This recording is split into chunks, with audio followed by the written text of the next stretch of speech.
employed people. I've been in places where they will send a shuttle bus into the neighborhoods to pick people up, to bring them to work, give them a uniform to wear, provide health care at the plant site, provide job training for new and improved skills at the work site.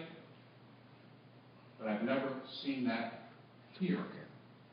I know what countries do to create jobs, and I know what Senator Carper and the other career politicians haven't done for too many years. I'll admit that I'm the only candidate in statewide political history to have ever worked, not visited, worked on an offshore oil platform. I know where energy comes from. I know how good are those jobs, not only at the job site, but also at the fabrication sites, and among the truck drivers making deliveries, and people back at the office doing payroll and arranging logistics. And for 30 years, Tom Carper and those who share his policies have stood between us and the treasure of resources beneath our own feet. While our nation drains out $1 billion a day, sending it outside this country, never to return, into hands whose values are so different and in conflict to our own. The days of Tom Harper, the days of professional politicians have to end if this country is going to turn a page and begin to write a new chapter in American history. A new chapter with prosperity for everyone. No one left behind. This country naturally creates jobs. It's Washington that gets in the way. God bless all of you, and God save the United States of America.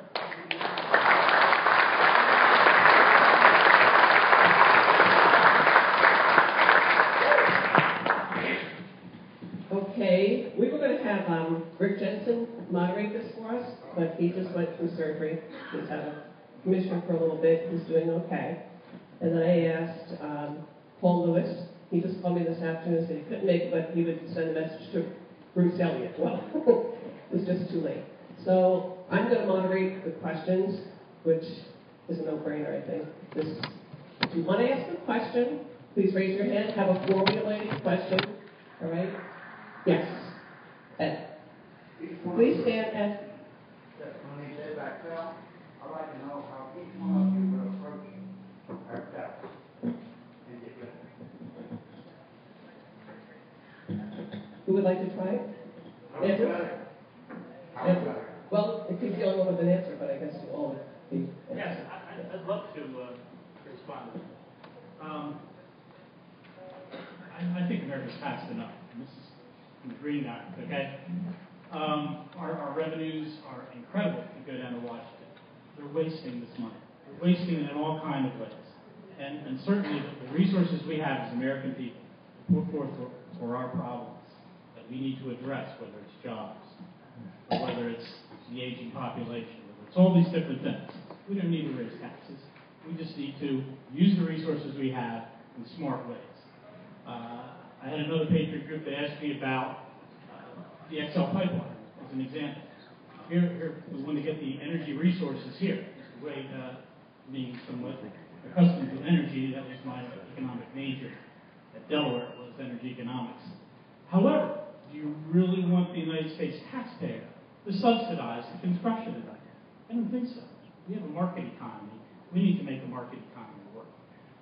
So by subsidizing something in the oil industry, it's unthinkable for me when we have so many other problems that we have to deal with. So we can balance the budget. We can do a lot of good things in this country. We simply have to be very mindful of where those tax dollars are being spent. And I submit to you that right now, nearly all of the money we send to Washington is for unproductive purposes, or for cross purposes to what's going on in our economy right now. It's simple, Ed. You need to have a budget. Deficit means you spend more than you take in. Our senators, including Mr. Carper, have had a budget in 3 years. What would you expect? Why don't you think they have a budget? They don't want one. So they can know where the money's going. Thank you. It's tremendously dishonest. So you start off with a budget like everybody else. That's why you have checkbooks. Why do you bother writing down what you spend? Why don't you just spend whatever you want? Wouldn't that be lovely? Well, that's what they do. Well, let's get a budget. Let's start from there, Ed. That's my answer.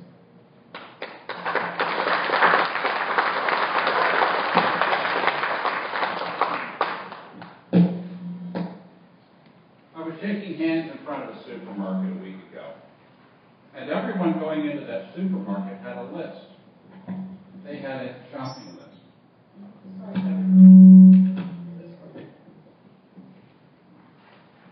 They had a shopping list. Senator Carper and the career politicians in Washington don't make a shopping list. They just spend and spend. You're disconnected up here. I apologize. They spend and spend and spend. They never make a decision. We don't have a revenue problem structurally in this economy. We have a spending problem. But the first thing we have to do is to get our people back to work. We have to get our people back to work so they can start to contribute, that they can take their place holding the social safety net that is so important for those who are so terribly hard-pressed in these times. It's a spending problem. It's financial recklessness in Washington. It's not having a shopping list. And it's the culture that's developed with the career politicians. Senator Carper being our own prime example. Thank you very much.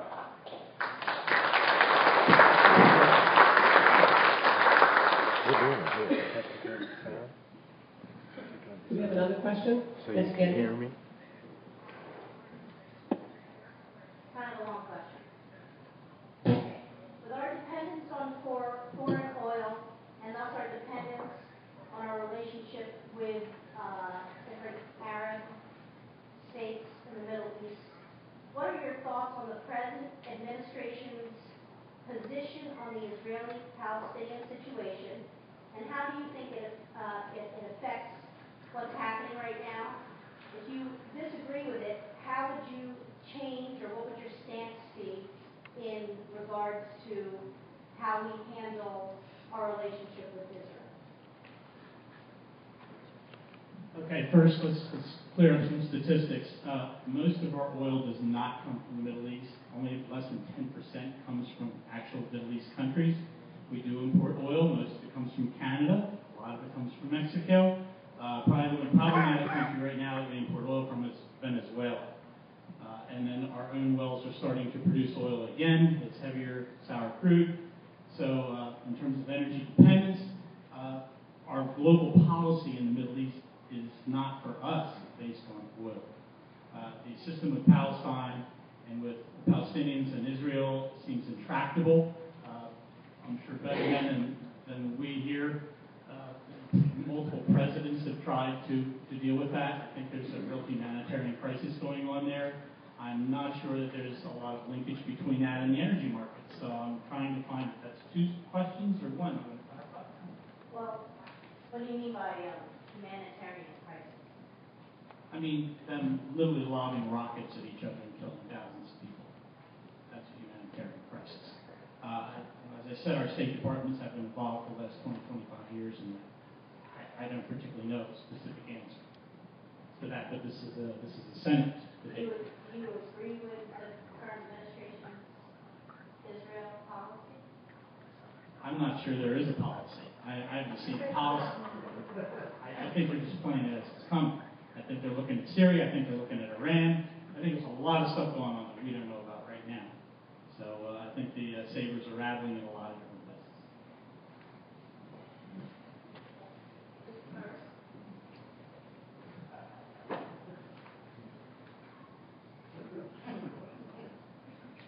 Last week, I had the good fortune to have a briefing and a private conversation with Rabbi Sachs and Rabbi Beal and some other leaders of the faith community here in Newcastle County. And I shared their concerns that the relationship between the United States and Israel has become tattered by uncertain leadership in Washington. And frankly, I'm offended at Senator Carper, who will state publicly that he's a friend of Israel. I'm offended at Senator Carper remaining silent as this long-standing relationship with Israel has become tattered. When the position of the United States with our longest and most enduring democratically elected parliament, when our relationship is in question and creates an additional instability in the Middle East. And I'm hoping for a major change in that relationship after November 6th this year. Thank you very much.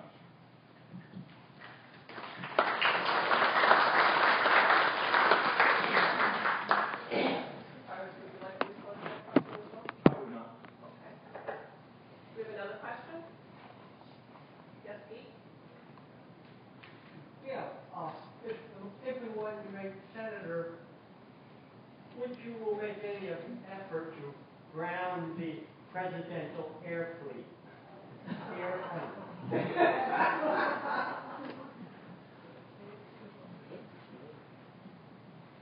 We can go reverse order here. I don't begrudge the president his Air Force One. He's not only the head of government, he's also the head of state, and he should have all the proper emblems of authority when he travels around the world. Now, I do disagree with Air Force One being used to hopscotch across the country for fundraising events.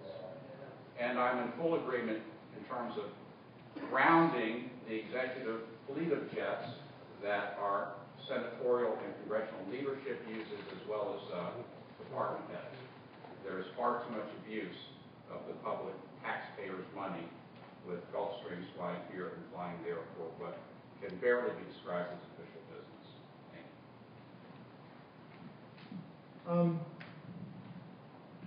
We're the leader of the world, and the nations of the world rely upon us for all forms of liberty.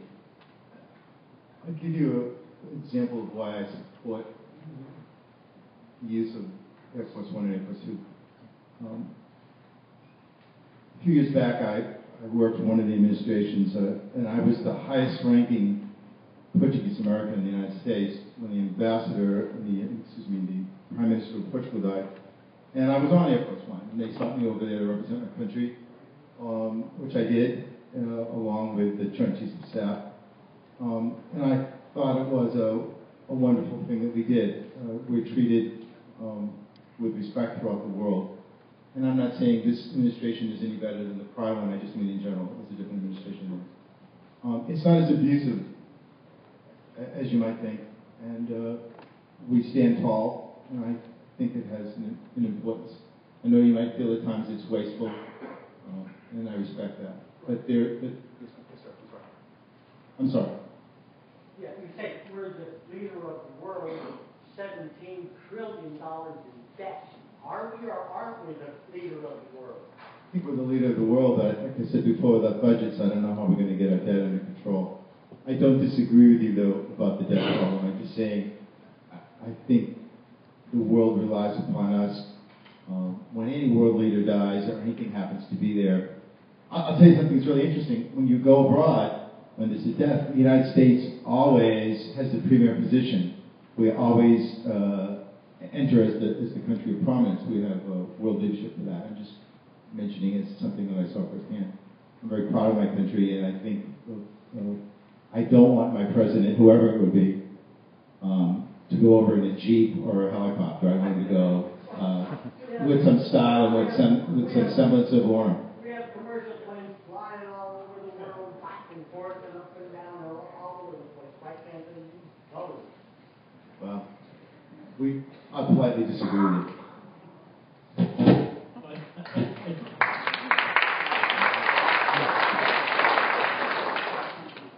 I think what you're really saying is we're in a deep hole. And we should look at everything. We really should. We're wasting federal dollars. I'm not sure, a $5 million plane ride to Spain to go shopping is good use of Air Force One. So absolutely. Now this is executive branch, but the purse strings are held by Congress. So yes, I think there should be some practical guidelines that are used. It's difficult for the legislature to decide what's practical for a president to do in terms of travel. But certainly be, as Alexander is saying, at least a budget would be a start. I'm a little more skeptical in the whole budget thing. I think it's a good thing to have. I've worked in enough small and large companies to know that about halfway through the year, the budget kind of is a sidetrack item. So I've seen enough of that in Washington, where why do you care about a budget when you can print all the money you want? So let's dilute your retirement savings, let's dilute the stock market, let's dilute everything, and as Kevin was saying, shift all that burden to the kids out in the future. So I think the real meaning of your question is we don't want to see the waste in Washington anymore. And although Air Force One is a glaring example of the opulence that sometimes the office of the presidency can exhibit, it certainly is an example, or certainly a fractal, if you will, of the overall abuse of executive power.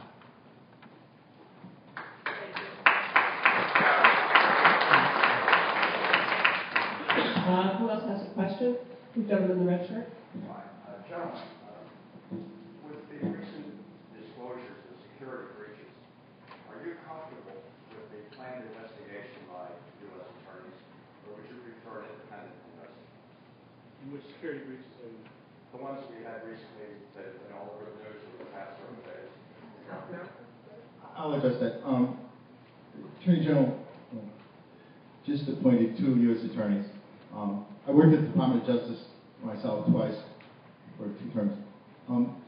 The U.S. Attorney's office is there, and the Office of Internal Security. They're pretty straightforward. I think they'll do a good job. If they don't, you'll find the public will be unhappy with the results, and we'll end up with a special investigator. That usually what happens. So I trust that they'll try. I don't know personally either one of the U.S. attorneys who got assigned, but they're very careful these days, and they know the country's watching. So my answer to you would be, let's give them a chance first, and if they don't, then we're going to have to get a special prosecutor. Thank you. Anyone else want to answer? I agree with Al. I think Al's got the right thing going on with letting them do their job. I just wish they would do their job a little more often. Like the SEC and the Attorney General's office has not found a single person to perp walk in our banking crisis that we had in 2008, 4 years ago. Not a single instance of wrongdoing has been happening. We have John Corzine admitting to actually violating the law in front of a Senate committee where he broke the Sarbanes-Oxley Act by saying, I don't know where the money went. Why doesn't the Attorney General jump right in there? Why didn't Congress jump all over him? For an admission of breaching the law. It's unimaginable. And I think what we've got is the same old in Washington. You need an independent. You don't need more Republicans, and you certainly don't need more Democrats down there, because really there's not a whole lot of difference. There's just playing the system. And if I were a Republican and they were giving me some money to run a thing, I'd feel some obligation that the national leadership would tell me how they'd like me to vote on policy. Well, that just doesn't, oh yes, it is true. It is absolutely true, because the money that goes around between the parties, Democrats and Republicans alike, is heavily influential in how they do fundraising and the major corporations that they're pandering to. You need independent people, you need Delaware people, Alex or I, be nice about this, to represent you and not the moneyed interests. If you don't think that's happening down there, don't get to believe me, do your own research. It's all out there.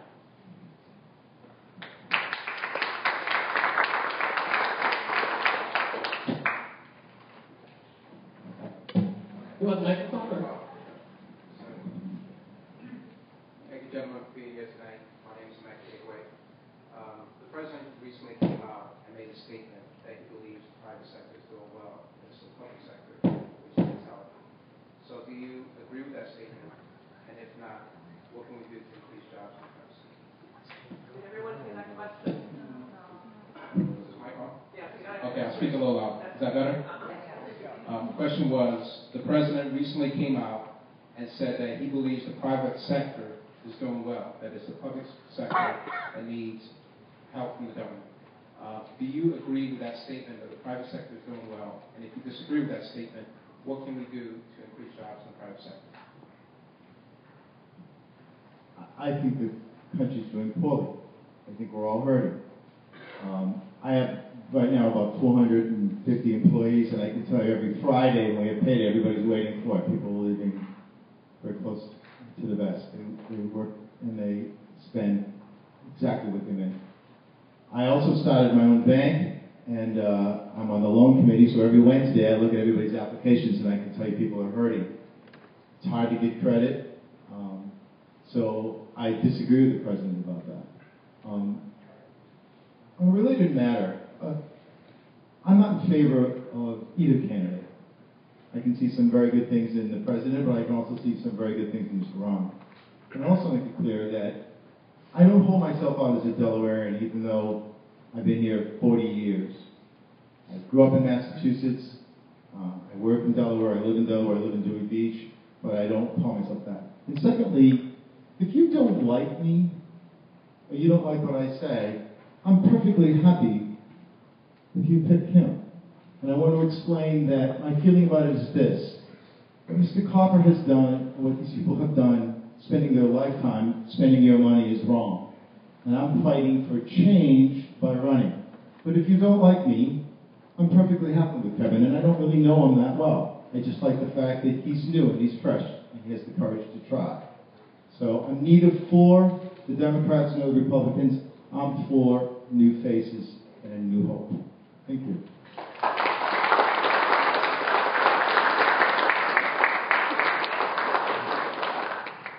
Well, Al, you might want to follow me through the campaign. You could change your mind at some point. I'm an engineer. I fix things, and I tripped and pulled this cable out, so I'm going to put it back in while I think about this answer. The private sector isn't doing well. It's not doing well at all. I've run a small business for 30 years. And let me tell you what the real world of small business is. That's the part of America that employs people. If anyone, is there anyone here who's run a small business or has been close to? Okay. You know what it's like when you go home and say, honey, I can't bring home a paycheck. I had to look after my crew this week. We've done these things. The other side will paint us as greedy capitalists.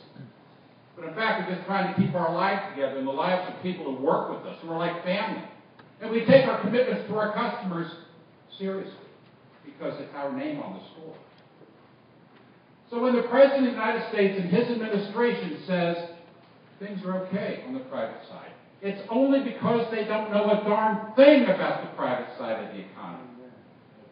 If we're going to rebuild this country, we have to get out of the way of small business. We have to find ways to lower the cost of electricity by stopping to artificially inflate it with things that don't work that well. I'm for all forms of energy, but let them stand on their own feet. Washington can't pick winners and losers because it sets all of us behind. Washington, let me clear something up. I'm very proud to be the Republican candidate, but I'm not here to explain the Republican Party. I would not leave my good family and my business to explain the Republican Party. And I certainly can't explain the Democrat Party. Maybe I could back in the days of John Kennedy or solid presidents like Harry Truman who said the buck stops here. But the leadership of the Democrat Party has changed very much since those good days. I'm here because everyday Americans need a chance. You see, for 12 and 13 generations, our families have struggled and strived and paid attention to detail and worked the overtime to lift up their own families and in so doing lift up their community and the entire nation. This is an exceptional country. I've traveled enough, you've traveled enough to know that there is something special about this country. And sometimes you first see it through the eyes of someone in a foreign country who describes what America means to them as a symbol. As a symbol.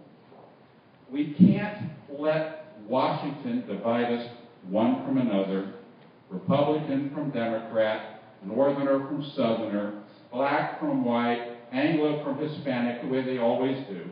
They make political hay with these divisions. What really gripes me is they start every session with a pledge to the flag, one nation under God, indivisible. And then they make political hay by saying, donate to me, vote for me, because I'm going to protect you from the other bad people. Well, I'll tell you, my friends, we're a good people. We, all of us, are a good people. Republicans and Democrats and independents, and those who don't even know there's an election this year, they're good people too. The problems come from Washington. Let them not divide us from one another. Let them not divide us from the hard work that needs to be done to turn this country around. Thank you very much.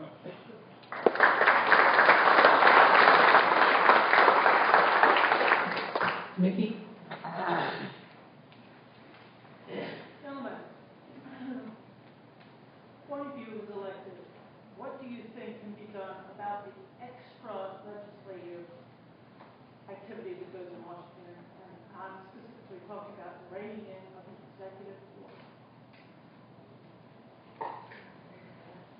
Could you repeat the very last thing you said? What would you do about reining in the use of the abuse of the executive order? The mother.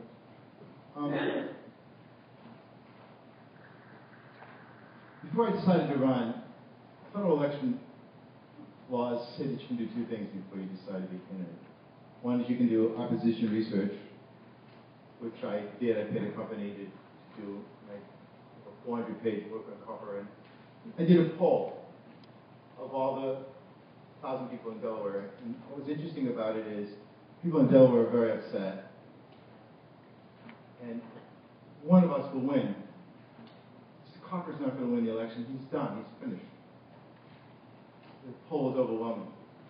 So I'm happy about that. Part of the problem in Washington is it's corrupt to the core. If you don't think it's corrupt, don't vote for me. If you think it's honest, you shouldn't be here. It's enormously dishonest. They take money from... Mr. Copper alone took $300,000 from the big banks. Do you think they give him that money because he's pretty? Do you think every time there's a vote that's going to involve you or the banks, he's going to vote? Let me tell you two facts that will make you understand why the executive order and the president's out of control. There are 67,000 small businesses in Delaware. That's where all the jobs are. The jobs are in small businesses. There's 67,000. Every single small business in Delaware takes a credit card, debit cards, and every time you swipe that, there's a swipe fee. And the biggest vote to face Delawareans in the past couple of years was the swipe fee. It was going to go from 44 cents to 12 cents, which would save every single person in this room money. You know who was the number one person against it? The number one person against it was Mr. Copper. He stalled it. He tried to avoid it. He claimed it was going to save billions of dollars for Bank of America. It was the most corrupt vote ever. That's why I call him corrupt. It finally passed anyway, notwithstanding him. But it took forever to get it passed.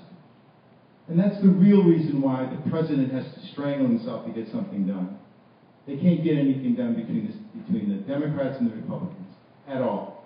And I think what's happened is, whether it's this president gets reelected or the next president, the Democrats and the Republicans don't get along. They hate each other. And I intend to run as an independent. It's a big independent movement. In this state, it's 26%. In the United States, it's 41%. It's the highest percentage in the history of the United States, the independents. The biggest city in the United States, New York, run by an independent. Vermont, run by an independent. Maine, run by an independent. Rhode Island, Chaffey, run by an independent. Delaware, it's going to be run by independents. And that will get the parties working together, and that will answer your question. Put the president right back where he belongs. He should be running the executive branch, not trying to legislate through these orders that he keeps coming down with. Because the Democrats and Republicans don't get along. That's my honest answer. I think they never get anything done. That's why I call them lazy. And he ends up with orders, left and right, which most of them are illegal. And I know why you're frustrated. I feel the same way. What is he doing making law? That's not his job. And I disagree with all of it. Thank you.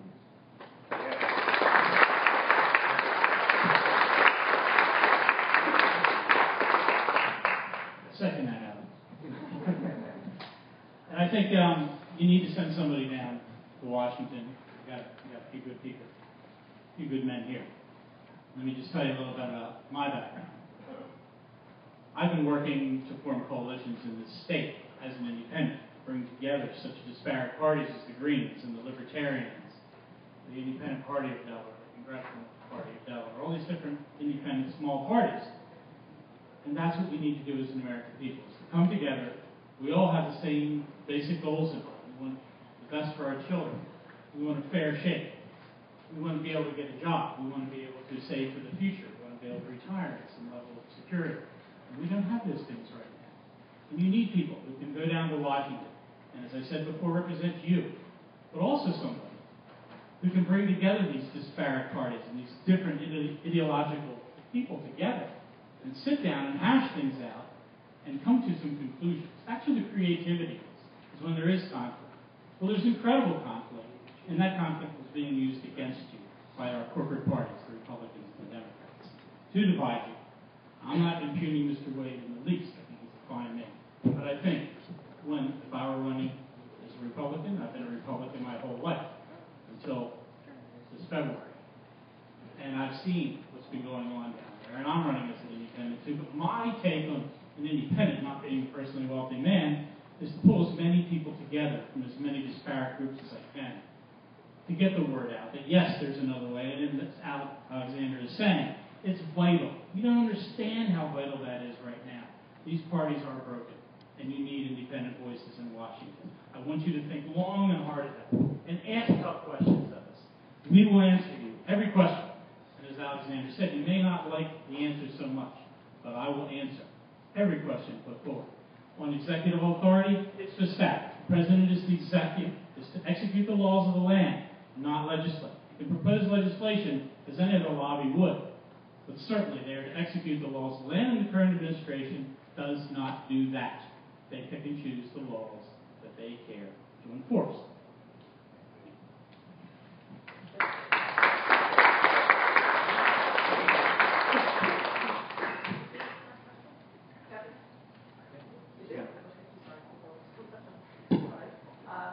Will? Talk a little bit about the banking crisis in 2008, some of the steps that were taken to resolve it, whether or not you think they were wise, and if you think there are different steps that we should be taking.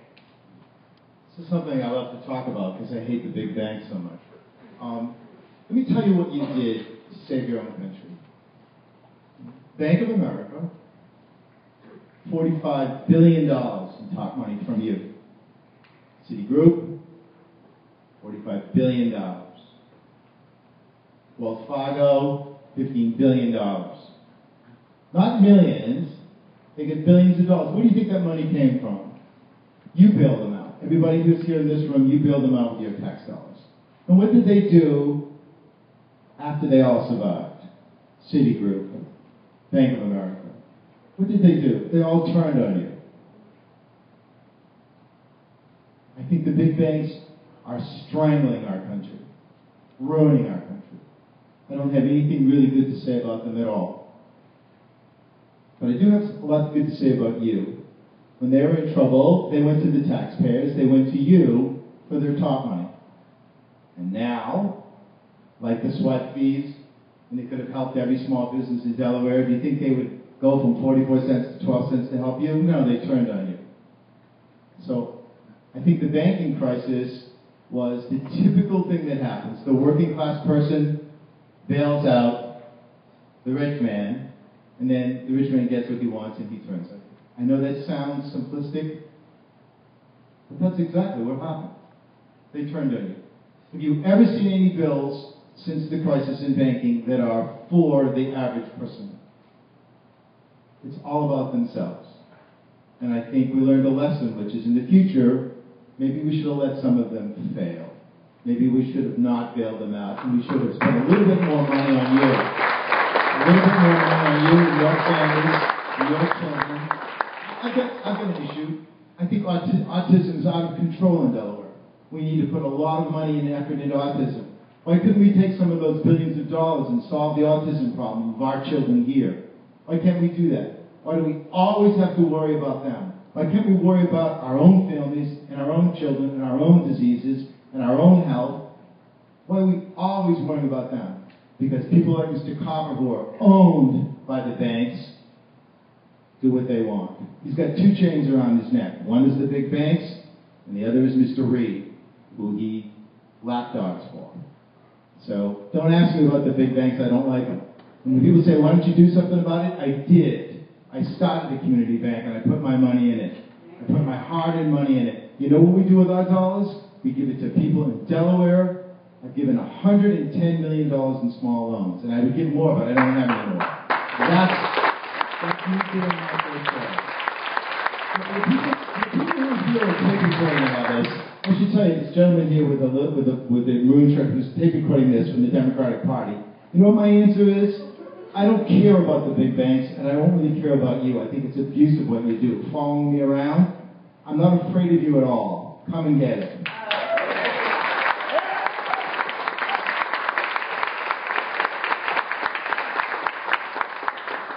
As long as rooms fill with people like we have here tonight, and as long as there are good men, no matter how their political differences may play out, but good, honest men who are willing to stand, I'm hopeful for our country. Back in the late 70s, early 80s, Citibank, big New York bank, dropped a fortune in bad loans in South America. And who did they come to bail them out, to establish their liquidity? That's a fancy banking word for you get a whole bunch of cash for a place. They went down to Washington. In the late 1980s, and I may be wrong about this, we had a savings and loans crisis, where S&Ls were making loans to properties that weren't being built. And who had to pay the freight on that? It was us. We had the banking collapse in 2008, and somehow Washington doesn't get the message. They think that they don't have to watch what happens in the banking industry. They just have to have their phone on speed dial so that when there's a problem, they can come and pass the bill back to the taxpayers in Delaware. And enough is enough. I want to see banks succeed.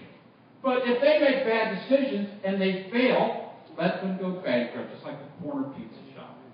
We're not in the business of bailing out bad bankers. Enough is enough. And I'd also like to speak to the fact that there's a Federal Reserve,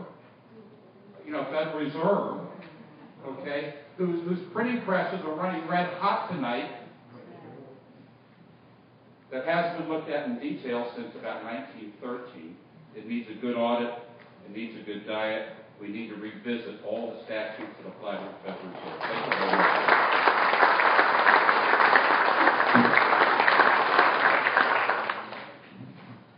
I know we're focusing on home, and I think we should be. However, the banking crisis is not just about the United States as well. We're feeling it, no question about it. Should it be too big to fail? Absolutely not. But to couch it in terms that you've heard tonight is to fall victim to the press. We have an international situation. We have nearly $1 quadrillion in derivatives. These derivatives are backed by sovereign debt. That's why the Europeans are so distracted by Spain and little old Greece. Greece doesn't have the GNP of America. Why would they be so important? Why wouldn't they just let them go? Well, because that's the tip of the iceberg. When the sovereign debt goes, the credit default swaps go, because they've refinanced their debt multiple times. This happened, as Kevin was saying, down in Brazil. I spent a lot of time in Brazil with a lot of factories and a lot of the businesses down there in the very early 80s, and they shared their horror stories of what Citibank was doing down there, what Bank of America was attempting to do down there, and I've worked with those people. We talk about the S&L crisis. Well, there were lots of prosecutions in the S&L crisis. But it's interesting when you go back and look. And I want to remind you all that I've been a Republican all my life until just recently. And like Alexander, seeing things, I don't know what party he was in before he decided to go independent as well. But we're seeing things. And these things are real. And it scares the daylights out of us. We've got stuff going on in the United States. We have another bubble. You know what the next bubble is? Anybody know? Well, of course, that's a big one, but at least we can print money on that one. No, the student debt. Student debt is approaching $1 trillion. These kids can't get good jobs to pay these things off. We've got for-profit universities, and they're just grinding these kids in and out. We've had a change. I teach at Del Tech. We've had a change in administration there. I suspect it might have a little bit to do with that. Because suddenly this term, when I was teaching in the spring, I was given much more strict grading requirements, much more strict classroom direction about how to handle kids. I think we were just pushing them through just to get their money. And I think that's happening all over this country. So when we're talking about banks, we haven't changed anything since 2008. Any attempts at financial change have already been either defeated in the courts or diluted in Congress in small amendments to bills. Thanks to your corporate parties, the Democrats in the Senate and your Republicans in the House. I was a proud Republican for a lot of years. I can't take it anymore. And as Alexander's saying, they're thoroughly corrupt. And you need some citizen representation down there. Citizens who are going to stand up on their own and say no more. I just mention one small thing. You've heard about the Volcker rule, right? The Volcker rule, excuse me. That was to prevent big banks from gambling with the money, right? It came for a vote. You know who was the number one opponent of it, who wanted to give a 2-year grace? Your best friend again, Senator Copper, who I call the most corrupt politician in 200 years of Delaware history. He voted against Volcker. He got a 2-year passage. So when I tell you he's corrupt, I got 313 pages to prove it, and every time you bring up an issue, I'll give you another one. He's 100% correct about it. They're gambling. Did you notice 2 weeks ago, $3 billion was gambled away? Right? Wouldn't have happened if the rule passed. Who wanted it to be put off for 2 years? Lord Baltimore, otherwise known as Senator Copper. Okay, we're going to have time for maybe 2 more questions, and we'll run it along, candidates, because... Okay, then we have 1 question in closings. Okay? Yes, Ken. I don't think we'll ever clean up corruption in Washington without limited terms. Now, I'd like you to address that, because we have some people down there that they've been there so long, they have wheeling in on it, burning their vote. So we can't clean up the corruption without limited terms. We have 36 states that have a limit on how long you can be a governor, 2 terms. Our president, 2 terms. But our senators, they know better, they have unlimited terms. We have 25 senators who've been there longer than 25 years. Mr. Copper has been there 2 years, 2 terms, he wants another term. But what he doesn't tell you is he's been in political office for 36 years, since the 1970s. I'm only running for 1 term, just 1 term, and I'll tell you why. 6 years is more than enough. And secondly, I want other people to have an opportunity. Our younger people are discouraged because they see these same people over and over again. I have to be honest with you, Mr. Biden stayed too long. 40 years is absurd. Mr. Castle stayed too long.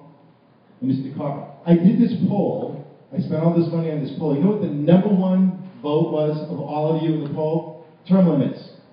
83% of the people in the poll want to put this to an end. So do me a favor, please. Let's throw him out and let somebody else have a turn. It doesn't have to be me. It could be this gentleman, it could be this gentleman, it could be any other candidate. But let's throw these people out. And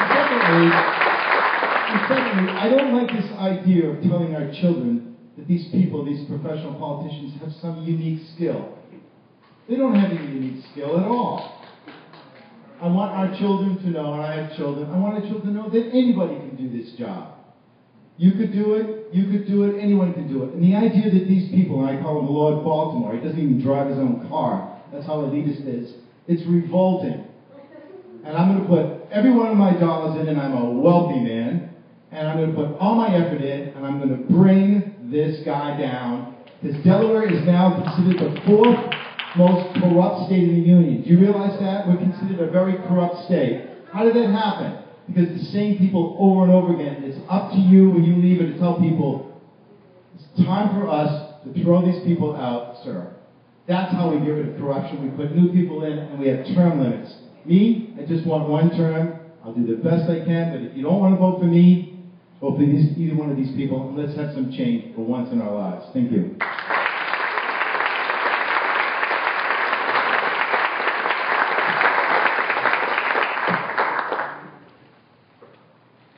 Couple things in quick closing. At my announcement on January 9th, propose a bill, constitutional amendment, for term limits. And if that fails, and that bill in fact doesn't term limit me, I've made a commitment to the people in the state of Delaware to serve no more than 2 terms. My opponent, Senator Tom Carper, first went on the taxpayer payroll as a professional politician when Disco Inferno by the Tramps was on the top 40 charts, and the American Motorist Gremlin was a hot seller in the showroom, okay? There are people in this room who weren't a Gleam and their parents' Gleam all those years ago. I also said at my announcement, before I began my prepared remarks, that if Tom Carper had done the same good job that an electrician does, or a pipe fitter does, or a cab driver does, or an attorney does, or a businessman does, I wouldn't have stood up. These men in Washington have no unique qualities other than self-preservation. It's time for better people to stand up. It's time for all of us, we the people, to take the reins. God bless you.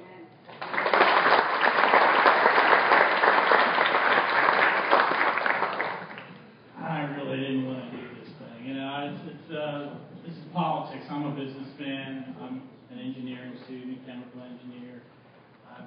But I like banging on nails. I like doing construction. I like doing a little plumbing. I like doing stuff that you do. What I don't like doing is going into Washington. I went to Washington for years doing consulting down there, and it's like, I don't like it. 1 term's plenty for me. Thank you very much. And I think we're going to need 1 good solid term out of any of us. And hopefully there's a whole lot of people just like you in these other states throughout the country. And I'm sure there are, because I've seen a whole lot of them. We can straighten this out. You've got to have the will to take the chance. Take the chance on your independent candidate. It's not really a chance, because all we have is you. We don't have to speak or follow rules from anybody but you. Okay? And that's all we have in mind. So yes, we can make a difference. God bless you all. And if you're here, you are the people who make a difference in this state and a difference in this country, and there's millions like you. Get the word out. Get your independent Washington. Show these corporate parties that they are not going to run roughshod all over you. They promise real good every 2 and 4 years. How they delivered lately? Not so good. Try something new. Take a chance on another party, on independent candidates like me and Mr. Perez.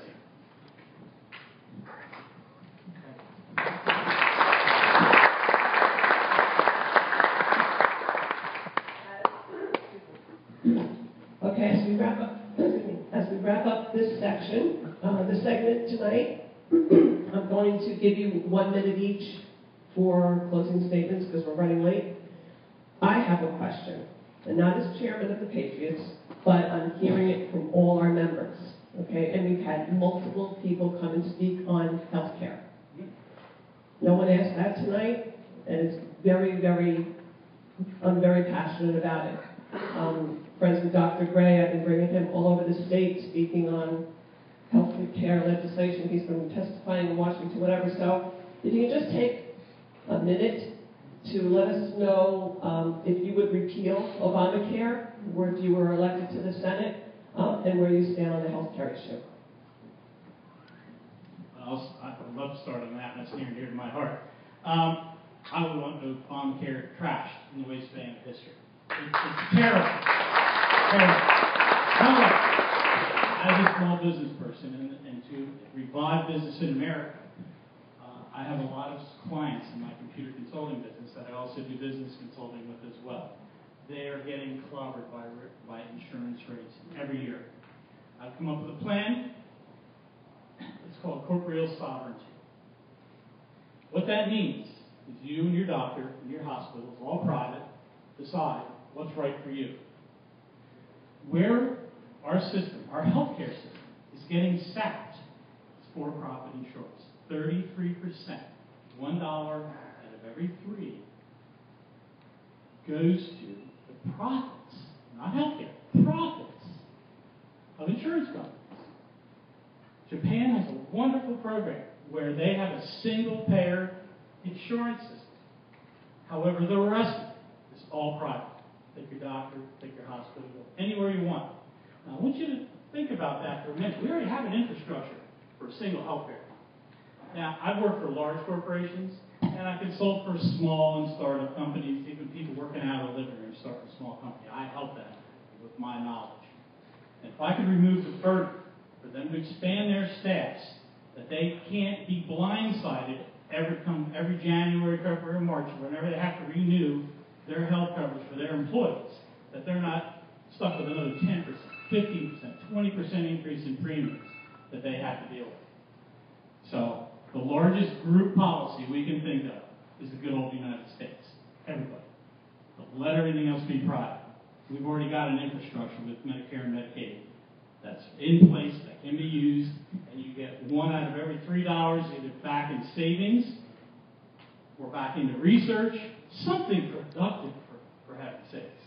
Because right now, insurance companies are doing nothing productive with that money except maybe gambling with Wall Street.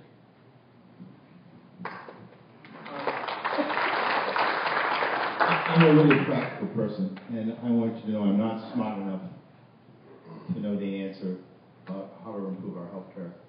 I will say this, I'm on the board of BB Hospital Foundation for 9 years. I do a lot of work with BB. I'm on every imaginable committee there is, including the nursing, and I'm also building a nursing school. I'm concerned about taking care of people. I can't tell you what's good or bad about what Romney did in Massachusetts. It's very complicated, and I can't tell you what's good or bad about Obamacare. I think it needs more work. I'm interested in taking care of people. My employees, I can't afford health insurance for my employees. And I'm a good person and I'm a good employer. I've got 400 something on, we can't afford it. So we have to keep working hard. I'm tired of yelling about Mr. Romney's or Mr. Obama's. I'm interested in a solution. So if you send me, you're going to have a practical person. I've got 9 years in healthcare. I'll do the very best I can, but I want to admit openly I don't have the perfect answer. I'm just not that smart. And that was a question about the Phillies. Is that what I heard? The good news is 270 million out of our 300 million people in this country have health care in a reliable way. I believe the problem that poisoned the well in terms of public acceptance of Obamacare, Healthcare Reform Act to some, is that it just tried to do too much too soon. And without sufficient, say, buy-in or acceptance by we the people. So it's fatally flawed, and it has to be, frankly, repealed. And we'll be talking about this a lot in September, October. Senator Carper believes it's a winning issue. But that's Senator Carper. Health care, I believe, in free enterprise. Supply and demand. If we don't address the coming shortage of docs and RNs and LPNs and everyone in the healthcare team, if we don't increase the number of people able to supply care for the health of our people, we're doomed. This isn't a legislative matter. This is practical common sense. If you're sick and you can't see a doctor, I don't care what type of insurance card you have in your pocket or whose name is on it, or it says federal government. If we don't have people prepared to provide care, there won't be care. And nothing coming out of Washington in a long time seems to address this. We need to have good doctors in our operating rooms, not sharp attorneys. We need to address the costs that add to our health care costs that don't provide care for our health. So we need to do national tort reform. Senator Carper, his party, have done a very good job looking after the Trial Lawyers Association for the years. Next time you have an attack of appendicitis, call an attorney. We need common sense solutions. I am a common sense conservative. If the Republican Party has a check in the mail, it hasn't, Andrew, I know you don't know this, but frankly, the check hasn't arrived in my box yet. And I'll also tell you quite candidly, there's no one in the Republican Party in the state of Delaware or in Washington who's ever told me to say or not say one thing. Because if they try to, I'm going back to my business. and they're stuck with the results they always get. So I'm standing up because I love my country. I like to think that the Republican Party in its best moments and its highest principles is something to be admired. And I will frankly admit that far too many times they've fallen far short, as have the Democrat Party. But it's not for me about R's and D's, it's about all of us and we the people. Our country is in an abyss. Last month, 40 cents of every dollar. Let me get close to this fellow's paper. Kevin, you want to make that your Last month, you want to make that your closing I'll make statement? my closing statement. Last month, 40 cents of every dollar spent by the federal government was paid with borrowed money, some from foreign hands. Now, whether Tom Carver has the ability to actually work through these problems or not, I don't know. But he had an obligation to explain to the people of Delaware the hazard this nation was falling into. And he's been silent because if you know the danger ahead of us, if you know the abyss, you wouldn't stand for it. And that's why I'm standing up. Because we have no choice. We actually have no choice except to fix what's broken in this country. And that's my closing remark. Wait for USSenate.com, yard signs, various things for a campaign over there. God bless you. Take care of your families. We're going to see each other all campaign season.